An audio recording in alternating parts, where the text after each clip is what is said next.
अस्सलामुअलैकुम, welcome back to learning academy. आज के वीडियो में हम जो टॉपिक डिस्कस करेंगे वो है हमारे पास लॉ ऑफ डिमांड। तो पहले हम इसकी डेफिनेशन की तरफ आ जाते हैं। The law of demand state that quantity purchased very inversely with price, यानी हमारे पास जो क्वांटिटी परचेज होती है, जो हम क्वांटिटी को ख़रीदते हैं वो वेरी होती है, यानी मुख्तलिफ होती है प्राइस के साथ। यानी इसको हम अगर जनरल वर्ड्स में देखें तो हमारे पास जो क्वांटिटी परचेज होती है वो विद प्राइस इन्वर्स होती है, यानी इसका प्राइस के साथ इन्वर्स रिलेशन है। यानी in other words, the higher the price is the lower the quantity demanded. यानी अगर हम इसको दूसरे अल्फाज में डिफ़ाइन करें लॉ ऑफ डिमांड को, तो हमारे पास जब हमारे पास हायर प्राइसेस होगी तो हमारे पास डिमांड लो होगा। This occur because of diminishing marginal utility. ये हमारे पास क्यों होता है डिमिनिशिंग मार्जिनल यूटिलिटी? तो अब that is consumer use the first unit of economic good they purchase to serve their most urgent need first.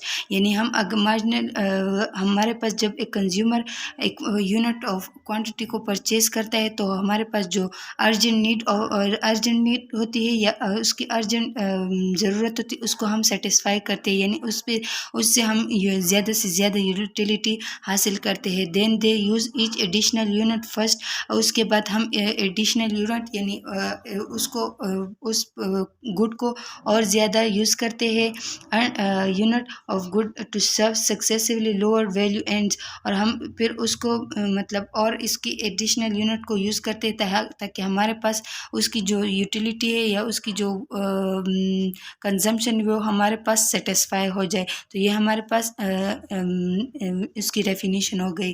फिर है हमारे पास explanation. The law of demand is a fundamental principle, यानी हमारे पास जो law of demand है वो एक फंडामेंटल प्रिंसिपल है जो हमारे पास कहता है यानी स्टेट करता है कि higher prices consumer with demand lower quantity of good. यानी हमारे पास अगर एक क्वांटिटी की प्राइसेस हाई होंगी तो उसकी डिमांड लो होगा।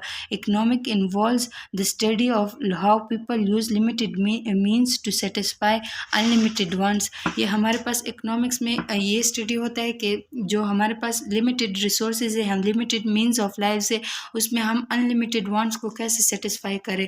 This law of demand focuses on unlimited wants, यानी हमारे पास जो लॉ ऑफ डिमांड है ये अनलिमिटेड वांट्स पे बेस करता है। Naturally people prioritise urgent wants and needs over less urgent wants in their economic behaviour. यानी नेचुरली अगर हम देखें तो जो लोग हैं वो हमारे पास जो ज़्यादा ज़रूरत उनको होती है पहले उनको प्रायोरिटाइज यानी उनको प्रायोरिटी देते हैं, उसके बाद आते हैं। And this carries over into how people choose among the limited means available to them. और इससे फिर हमारे पास ये शो होता है कि हम उनके साथ जो लिमिटेड मीन्स है उनमें अनलिमिटेड वांट्स को कैसे ये लोग सेटिस्फाई करते हैं। फिर है हमारे पास ग्राफ लॉ ऑफ डिमांड का ग्राफ है, यानी हमारे पास जो क्वांटिटी वन यहाँ पे इसको हम क्वांटिटी से शो करते हैं और या इस वर्टिकल एक्सिस पे हम प्राइस को शो करते हैं। यानी हमारे पास जब प्राइसेस हाई होंगी तो क्वांटिटी ऑफ डिमांड लो होगा। जैसे ही हमारे पास प्राइस P2 से आ जाता है, P1 से P2 तक आ जाते हैं, हमारे पास जो क्वांटिटी ऑफ सप्लाई परचेज्ड है वो हमारे पास Q1 से Q2। जब प्राइसेस P2 से P3 तक आ जाते हैं तो हमारे पास जो क्वांटिटी ऑफ सप्लाई ये भी इंक्रीज़ होता है। यानी ये हमारे पास लॉ ऑफ डिमांड को शो करता है कि जब हमारे पास प्राइसेस लो होंगी जब हमारे पास प्राइसेस लो होंगी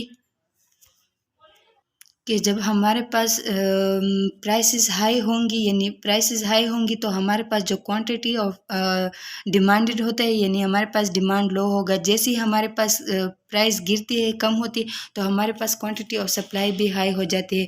फिर है हमारे पास factors that affect law of demand, यानी हमारे पास फैक्टर्स है जिसकी वजह से हमारे पास लॉ ऑफ डिमांड इफेक्ट होता है। यानी following are the factors of law of demand, यानी हमारे पास फैक्टर्स है जो लॉ ऑफ डिमांड को अफेक्ट करते हैं। फर्स्ट जो हमारे पास कंसेप्ट है वो इन्वर्स रिलेशनशिप। इसको हम अगर ओवरऑल इसकी ओवरव्यू दूँ तो मतलब इसका यही है कि जो लॉ ऑफ डिमांड है वो इन्वर्स रिलेशनशिप शो करता है प्राइसेस एंड क्वांटिटी डिमांडेड के, यानी अगर प्राइसेस हाई होंगे तो हमारे पास जो डिमांड है वो लो होगा, और जब हमारे पास प्राइसेस लो होंगी तो डिमांड हमारे पास हाई होगा। देखिए, this law of demand possessed on inverse relationship between price and quantity demanded.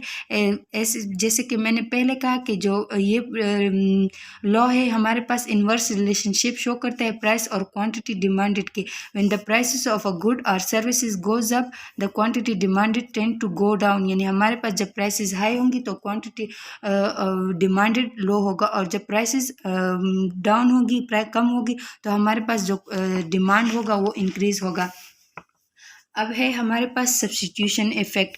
अब as the price of a good increase consumer में स्विच टू सब्स्टिट्यूट गुड, यानी हमारे पास जब एक प्राइस की गुड की प्राइस इंक्रीज होती है तो कंज्यूमर उसके अल्टरनेटिव की तरफ चला जाता है, यानी उसको सोचता है कि उसका अल्टरनेटिव खरीद दे, that are now relatively cheaper, जो उसके इससे चीपर हो। This substitution effect contribute to decrease the quantity demanded for more expensive good, यानी ये हमारे पास सब्स्टिट्यूशन इफेक्ट जो है ये भी हमारे पास जो क्वांटिटी डिमांडेड है उसको कम करता है, क्योंकि हमारे पास लिमिटेड रिसोर्सेज होती है। तो हम अगर हमारे पास 2 पेन है और एक दोनों सेम क्वालिटी के हैं तो हम वो खरीदेंगे जिसकी हमारे पास प्राइस कम होगी, वो नहीं कि जिसकी प्राइस हाई होंगी। तो ये सब्स्टिट्यूशन इफेक्ट, यानी हम उसकी तरफ जाएंगे जिसकी प्राइसेस कम होंगे और उसकी क्वालिटी अच्छी होगी, तो ये सब्स्टिट्यूशन इफेक्ट भी डिमांड को असरअंदाज करता है। फिर है income effect. Change in price also effect consumer real purchasing power, यानी हमारे पास जो प्राइसेस में चेंज होता है ये भी हमारे पास कंज्यूमर की जो परचेजिंग पावर है इसको इफेक्ट करता है। If the price of good decrease consumer effectively more income to spend on that good, यानी हम अगर हमारे पास प्राइसेस डिक्रीज होंगी तो हम जो कंज्यूमर है उसके साथ इनकम ज़्यादा होगी कि वो उस गुड पे स्पेंड करे। Leading to increase quantity demanded, जिससे हमारे पास क्वांटिटी डिमांडेड इंक्रीज होता है। Conversely a price increase reduce real income leading to decrease in quantity demanded, यानी अब हमारे पास अगर प्राइसेस हाई होंगी तो हमारे पास ऑटोमेटिकली इनकम, रियल इनकम जो हमारे पास है वो वही होती है। जो हमारे पास प्राइसेस हाई होंगी गुड की तो हमारे पास जो क्वांटिटी डिमांडेड होता है वो भी डिक्रीज होता है, यानी हमारे पास इनकम हमारे पास फॉर एग्जांपल 100 है हमारी इनकम, और पेन की प्राइस जो है वो है हमारे पास पहले 5 रुपये, तो हम 2 या 3 पेन खरीदेंगे।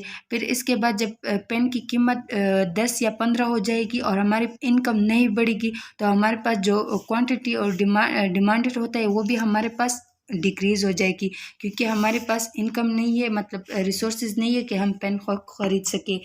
तो इनकम इफेक्ट भी हमारे पास लॉ ऑफ डिमांड को मुतासर करता है। Law holds for normal goods. This law of demand generally apply to normal goods which are good for which demanded increase as consumer income rises, यानी ये जो लॉ ऑफ डिमांड है ये हमारे पास नॉर्मल गुड्स के लिए होल्ड करता है, यानी उन चीज़ों के लिए जो जब कंज्यूमर की इनकम ज़्यादा होती है तो वो हमारे पास जो डिमांड होता है वो भी इंक्रीज होता है। For inferior goods for which good demand decrease as consumer income rises, यानी कि इन्फीरियर गुड्स जैसे उनकी डिमांड डिक्रीज होती है तो कंज्यूमर की प्राइस इनकम राइज होती है, यानी ये जनरली हम अगर देखें तो law of demand normal goods के लिए होल्ड करता है, यानी उन गुड्स के लिए जब उनके कंज्यूमर की इनकम ज़्यादा होती है तो वो फिर डिमांड उनकी ज़्यादा होती है, तो ये उनके लिए होल्ड करता है।